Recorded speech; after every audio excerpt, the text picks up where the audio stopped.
السلام عليكم ورحمة الله تعالى وبركاته.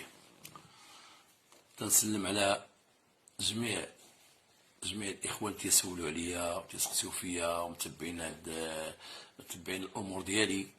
تنشكر جميع الناس ديال الجمهور ديالي اللي في المغرب داخل المملكة وخارج المملكة.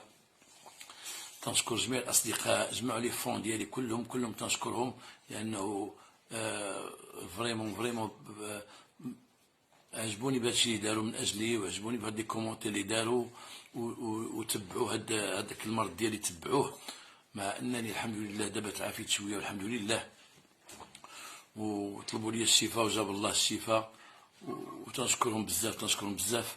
اما المشكل اللي وقع لي مع الحدث اليوم راه درنا واحد الاجتماع واجتمعنا فيه وجدنا معه كل شيء المسؤولين، ودار واحد الحد من داك المشاكل اللي كانت، لا المشاكل الإدارية ولا المشاكل التقنية ولا المشاكل المادية، ودرنا واحد الحد نهائي باش ما يبقاش يتكرر بحال هذا الشيء هذا.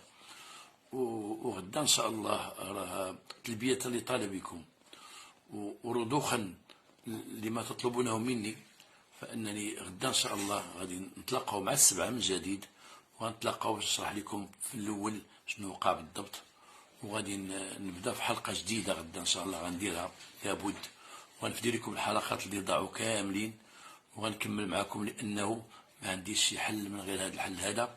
كل شيء من اجلكم، اقسم بالله من اجلكم نتوما الجمهور ديالي، من اجلكم. انا غنزيد نضحي من اجلكم، وهذا الشيء درتو عليا ما ننساش.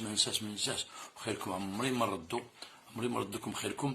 ومن اجل هذا غدا ان شاء الله غادي نبدا عاوتاني الحلقات ديالي، وغادي نبدا في دوك ما عرفتش اش غادي نقول. غنبدا نستجب المطالب ديالكم كالعاده كما كنا ان شاء الله، وغيكون غير خير ان شاء الله من القدام.